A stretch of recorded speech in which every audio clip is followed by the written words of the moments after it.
Hello friends, this is Varsha. Welcome back to my channel. Bihar शिक्षक भर्ती 2023 की जो आपके एग्ज़ाम 24, 25, 26, 27 को होने वाले हैं, तो उसका जो पहले प्रीवियस ईयर पेपर हुआ है पर्यावरण अध्ययन का, वो हम कराने वाले हैं। 2011 में हुआ है ये पेपर। इससे पहले हमने CDP के 2 पेपर करा दिए थे, जो कि उस समय मुझे सिलेबस के बारे में जानकारी नहीं थी। बट अब जो भी आपके क्लासेस होंगी बिहार शिक्षक से रिलेटेड, वो आपके सिलेबस के अकॉर्डिंग होंगी। ठीक है, तो अगर आप चैनल पर नए हैं तो प्लीज़ चैनल को लाइक, शेयर एंड सब्सक्राइब ज़रूर करें, जिससे आपको जो भी वीडियो आए उसका नोटिफिकेशन मिल सके। ओके, तो स्टार्ट करते हैं अपना वीडियो।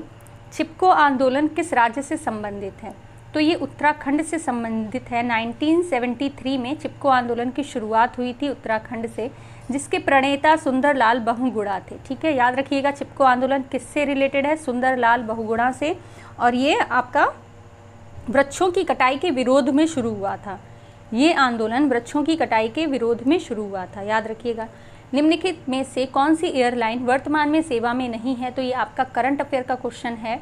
ये क्वेश्चन आपका रिपीट नहीं होगा, फिर भी आप याद रखिए 2011 में पूछा गया है। एयर सहारा उस समय एयरलाइंस वर्तमान सेवा में नहीं थी। नेक्स्ट है आपका, निम्नलिखित में से कौन सा युग्म ठीक नहीं है? तो जूट रेशमी वस्त्र। आप सभी को पता है कि जो रेशमी वस्त्र हैं वो रेशम कीट की लार्वा की लार ग्रंथियों से बनता है, तो यहाँ पर ये आपका ऑप्शन जो है वो ठीक नहीं है। बिहार राज्य में स्थित भारत का सबसे लंबा सड़क पुल कौन सा है? महात्मा गांधी सेतु। यह पुल पटना तथा हाजीपुर को जोड़ती है, जो गंगा नदी के ऊपर बना है। इस पुल की लंबाई 5.8 किलोमीटर है। ठीक है, 5th देखते हैं, किस विटामिन की कमी से घाव से रक्त बहना नहीं रुकता?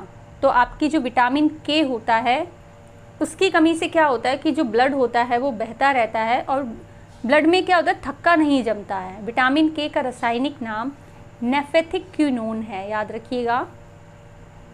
विटामिन के की कमी से जो आपका ब्लड है वो जमता नहीं है, जिसकी वजह से क्या होता है, वो बहता रहता है कंटिन्यू। ठीक है, चूहों के द्वारा फैलने वाला रोग कौन सा है? प्लेग है। सभी को पता होगा कि प्लेग के वायरस को पिस्सू कहते हैं। पिस्सू परजीवी के रूप में चूहों पर निर्भर रहता है। प्लेग से शरीर के फेफड़े तथा लाल रक्त कणिकाएं प्रभावित होती हैं। 7th है कि प्राथमिक समाजीकरण है क्या? शुरुआती आयु में परिवार और मित्रों से सीखना। परिवार आपका प्राथमिक समाजीकरण के अंतर्गत आता है। 8th है, निम्न में से कौन सी खरीफ की फसल नहीं है? तो देखिए, गेहूं जो है वो खरीफ की फसल नहीं है। खरीफ की फसल जो होती है वो जून और जुलाई में बोई जाती है। इसके अंतर्गत आने वाली मुख्य फसलें हैं चावल, गन्ना एवं मक्का। मक्का से रिलेटेड क्वेश्चन बहुत आता है, तो याद रखिएगा कि मक्का जो है आपकी वो खरीफ की फसल के अंतर्गत आती है। ठीक है, और गेहूं क्या है? गेहूं जो है वो रबी की फसल है। इसमें गेहूं, जौ, चना, मटर, सरसों आदि आती हैं। इसमें हम जो राइट ऑप्शन है उसको ले रहे हैं। निम्न में से कौन सा पदार्थ बायोगैस संयंत्र में प्रयोग नहीं होता?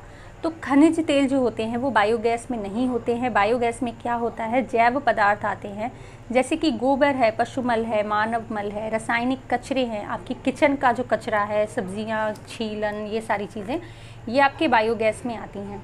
और खनिज तेल जो होता है उसका यूज़ हम बायोगैस में नहीं करते हैं। ठीक है, नेक्स्ट देखते हैं क्वेश्चन क्या है। भारत का राष्ट्रीय पक्षी कौन सा है? तो वो आप सभी को पता होगा, मोर है। खाद्य श्रृंखला में ऊर्जा का प्रवाह एक दिशीय होता है, याद रखिएगा। किसी पारिस्थितिकी तंत्र में खाद्य श्रृंखला विभिन्न प्रकार की जीवधारियों का वह क्रम है जिसमें जीवधारी भोज्य तथा भक्षक के रूप में संबंधित रहते हैं। ठीक है, और ये जो ऊर्जा का प्रवाह है एक ही दिशा में अर्थात एक दिशीय होता है। 12th है कि परितंत्र में ऊर्जा का प्राथमिक स्रोत है। क्या है प्राथमिक स्रोत? सूर्य का प्रकाश। ये भी इजी है, सभी को पता होगा। ईवीएस ज़्यादा टफ नहीं होती है, बस आप थोड़ा सा ध्यान दें। जो टॉपिक्स हैं इससे रिलेटेड वो भी हम कोशिश करेंगे कि करा दें। ओके, बिहार राज्य में लीची के उत्पादन में कौन सा जिला अग्रणी है? तो बिहार में उस समय मुजफ्फरनगर था। इस समय कौन सा है वो आप देख लीजिएगा। ओके, बिहार के निवासियों का मुख्य भोजन क्या है? तो चावल है, क्योंकि यहाँ पर गेहूँ की अपेक्षा चावल उत्पादन के लिए उपयुक्त जलवायु है तथा चावल का उत्पादन ज़्यादा किया जाता है। ठीक है, भारत में पूर्व से पश्चिम की ओर बहने वाली सबसे लंबी नदी कौन सी है? तो कौन सी सबसे लंबी नदी है जो पूर्व से पश्चिम की ओर बहती है? वो नर्मदा है। इसकी लंबाई 1312 किलोमीटर है। ठीक है, और ये भ्रंश नदी कहते हैं इसको। और आपका 16 क्वेश्चन है कि बच्चे दुनिया के बारे में अपनी समझ का सृजन करते हैं। इस कथन का श्रेय किसको जाता है? पियाजे को। उन्होंने ही तो बोला है कि भाई नन्हे वैज्ञानिक हैं, वो अपनी स्वयं की खोज बनाते हैं। 17 है सतत एवं व्यापक मूल्यांकन की एक तकनीक है। कौन सी? निदानात्मक मूल्यांकन की एक तकनीक है। 18 है एक बच्चे परीक्षण की कौन सी विशेषता नहीं है? एक अच्छे परीक्षण की कौन सी विशेषता नहीं है? तो उत्तीर्ण करना। ये जो है वो एक अच्छी विशेषता नहीं है कि अगर बच्चे को कुछ भी नहीं आता है तो भी आप उसको क्लास बढ़ा दें, उसको उत्तीर्ण कर दें। ठीक है। छात्रों में रटने की प्रवृत्ति रोकने हेतु कैसे प्रश्न पूछने चाहिए? वस्तुनिष्ठ, ऑब्जेक्टिव टाइप के, कि कोई सा भी क्वेश्चन कहीं से भी आ जाएगा। और रटने में क्या होता है कि बच्चा दीर्घ उत्तरीय जो प्रश्न होते हैं वो रट कर ले आते हैं। और वस्तुनिष्ठ में क्या होता है कि बच्चे को पता ही नहीं होता कि टीचर क्या पूछने वाला है। ठीक है। 20 है पौधों के विभिन्न भागों में के शिक्षण हेतु आवश्यक है। तो पौधों का अवलोकन करना। जब आप उसको बीज को गड़ाते हैं तब से लेकर पौधे के बड़े होने तक आप उसकी हर एक प्रक्रिया का अवलोकन करेंगे तो आपको पता चलेगा कि उसके किस तरह से भाग जो हैं वो बड़े हो रहे हैं। ठीक है। 21 है कि लड़के लड़कियों की अपेक्षा अधिक बुद्धिमान होते हैं। ये कथन क्या कह रहा है?